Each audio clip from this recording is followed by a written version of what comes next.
అలానే విశేషం ఎలాగైనా సరే 2029 ఎన్నికల్లో మరోసారి అధికారం చేపట్టాలి అనేది జగన్మోహన్ రెడ్డి గారి యొక్క కోరిక. దాన్ని నెరవేర్చుకునేందుకు ఆయన వ్యూహాలను పన్నుతున్నారు ఇప్పటి నుంచే. ఇప్పుడు చంద్రబాబు నాయుడు గారు ముఖ్యమంత్రిగా ఉన్నారు, కానీ అది ప్రజలు ఇచ్చినటువంటి మ్యాండేటరీ కాదు అనేటువంటి భావంతో జగన్మోహన్ రెడ్డి గారు ఉన్నారు. పదే పదే ఆయన ఈవీఎంల కారణంగా గెలిచాడు అనేటువంటి విషయాన్ని ప్రజల మధ్యకు తీసుకెళ్లే ప్రయత్నం చేస్తున్నారు.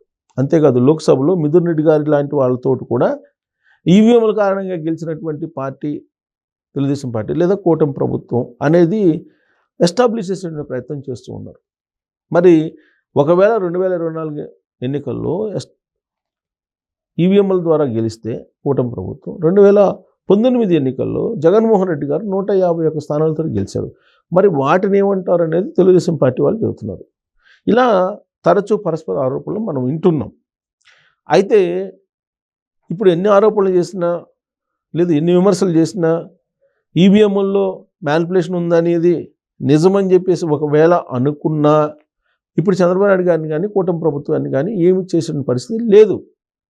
అందుకే 2029 ఎన్నికల నాటికి పార్టీని బలోపేతం చేసి గెలుపు దిశగా తీసుకెళ్ళి మరోసారి ముఖ్యమంత్రి కావాలి అనేటువంటి ఒక ఆలోచన బలంగా జగన్మోహన్ రెడ్డి గారు చేస్తున్నారు. ఎవరైనా చేస్తారు, ప్రతిపక్షంలో ఉండేటువంటి ఏ పార్టీ నాయకుడైనా చేసేటువంటి కార్యక్రమం. కాకపోతే ఎర్లీగా జగన్మోహన్ రెడ్డి గారు ఈ కార్యక్రమానికి శ్రీకారం చుట్టారు. ఎర్లీ బర్డ్ అంటారు.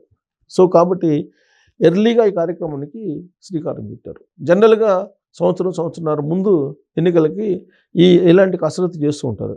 కానీ దానికి భిన్నంగా జగన్మోహన్ రెడ్డి గారు ఇప్పుడు ఏ స్థానంలో ఎవరిని నిలబెట్టాలి అనే దాని మీద సర్వేలు చేయించుకోవటం, ఐపాక్కి సంబంధించినటువంటి సలహాలు సూచనలు తీసుకోవటం, తర్వాత ఉన్నటువంటి క్యాండిడేట్స్ని మార్చేసి బలమైనటువంటి క్యాండిడేట్స్ని ఆ నియోజకవర్గాల్లో చూపించడం, ఇవన్నీ కూడా స్టార్ట్ అయినట్టు కనిపిస్తుంది వైఎస్ఆర్ కాంగ్రెస్ పార్టీ కదలికలను బట్టి, లేదంటే వాళ్ళ పార్టీలో ఉండేటువంటి నాయకుల మాటలను బట్టి.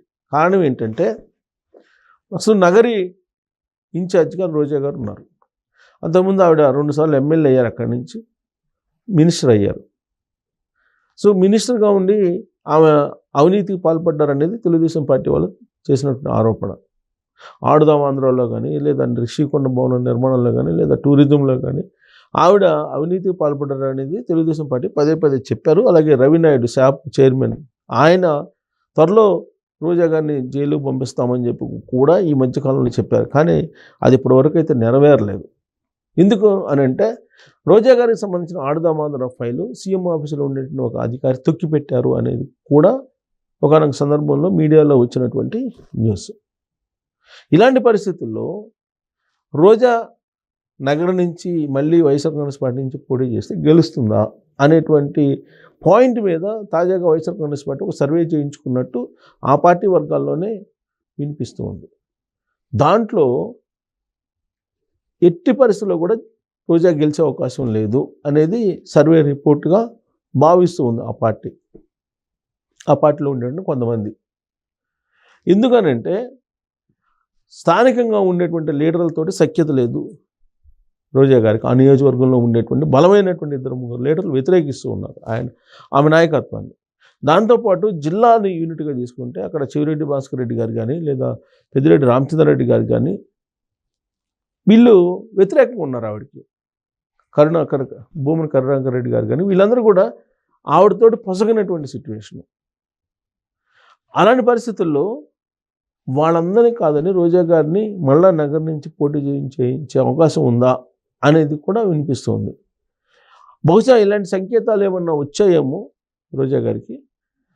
తమిళనాడులో టీవీకే పార్టీ తరఫు నుంచి పోటీ చేసి గెలుపొందాలనేటువంటి అడుగులు వేస్తున్నారు. అందుకే ఈ మధ్యకాలంలో తమిళనాడుకి వెళ్తున్నారు అని చెప్పి కూడా వినిపిస్తుంది. కారణం ఏంటంటే నగరి తమిళనాడుకి ఆంధ్రప్రదేశ్ బోర్డర్లో ఉండేటువంటి కాన్స్టిట్యున్సీ. పైగా రోజా గారి హస్బెండ్ సెల్వమణి ఆయనది తమిళనాడు. అందుకే తమిళనాడులో ఈసారి పోటీ చేస్తే కనుక బెనిఫిట్ వస్తుంది. ఎందుకంటే రోజా గారు ఏంటి అనేది తమిళనాడులో రోజా గారి పాలిటిక్స్ గురించి పెద్ద పట్టించుకోరు. కాకపోతే ఆవిడ హీరోయిన్గా అక్కడ కూడా పాపులరే. అయితే రాజకీయ పరంగా ఇక్కడ ఆంధ్రప్రదేశ్లో ఏం జరుగుతుందో తమిళనాడు ప్రజలకు అంత ఇంట్రెస్ట్ ఉండదు. ఆ కోణం నుంచి ఆలోచిస్తే ఫ్రెష్ ఫేస్ కింద రోజా గారిని చూస్తారు తమిళనాడులో. అది ఆవిడకి కలిసి వచ్చేటువంటి అంశము అనేటువంటి ఒక చర్చ రోజా గారి అభిమానుల్లో జరుగుతుంది. కానీ జగన్మోహన్ రెడ్డి గారు మాత్రం రోజా గారిని నగరీ కాకుండా ఆవిడ్ని ఒంగోలు లోక్సభ స్థానం నుంచి పోటీ చేయించాలి అనేటువంటి ఆలోచన చేస్తున్నట్టు కూడా తెలుస్తుంది. ఎందుకనంటే ఆవిడ్ని ఎంపీగా చేసి ఢిల్లీ పంపించాలి అనేది బహుశా వైఎస్ఆర్ కాంగ్రెస్ పార్టీ ఆలోచిస్తుందేమో. ఎందుకంటే సర్వేలు నమ్ముకుంటారు జగన్మోహన్ రెడ్డి గారు. అలాగే ఎవరు గెలుస్తారనేది ఆయన ఐపాక్ ఇచ్చినటువంటి రిపోర్ట్స్ని 2019 నమ్మి సక్సెస్ అయ్యారు. ఈసారి కూడా అదే పందాన్ని ఆయన కొనసాగించాలనుకుంటున్నట్టుగా వినిపిస్తుంది. ఒకవేళ అదే జరిగితే అప్పుడు రోజా గారు ఒంగోలు లోక్సభ నుంచి ఎంపీ అభ్యర్థిగా పోటీ చేయించాలి, పోటీ చేయడానికి ఆవిడని సిద్ధపడమున్నారు జగన్మోహన్ రెడ్డి గారు. ఆ మేరకు సంకేతాలు ఇచ్చారనేది పార్టీలో వినిపిస్తుంది. ఇక రజని మాజీ మంత్రి ఆవిడికి చిలకలూరుపేట టికెట్ కావాలని చెప్పి ఆవిడ పట్టుబడుతున్నారు. కానీ ఆవిడని రేపల్లె వెళ్ళమంటున్నారు అనేది ఇప్పుడు వైఎస్ఆర్ కాంగ్రెస్ పార్టీలో ఉన్నటువంటి మరొక చర్చ. సో ఇలా కొంతమందిని రీషఫిల్ 2019 ఎన్నికల ముందు ఏ విధంగా చేశారు, 2024 ఎన్నికల ముందు పెద్ద ఎత్తున ఇలాంటి షఫలింగ్ చేశారు. సో ఆ కారణంగానే కొంత పార్టీ నష్టపోయింది అంటున్నారు. కానీ జగన్మోహన్ రెడ్డి గారు తను చేసినటువంటి ప్రయోగాన్ని మళ్ళీ దాన్ని ఉపయోగించి సక్సెస్ఫుల్ చేయాలనేది ఆయన ఆలోచన. అందుకే ఇప్పుడు రజనీ కానీ లేదంటే రోజా గారి కానీ విషయంలో మార్పులు ఉంటాయని చెప్పి తెలుస్తుంది. వీటితో పాటు అనేకం ఉన్నాయి చాలా.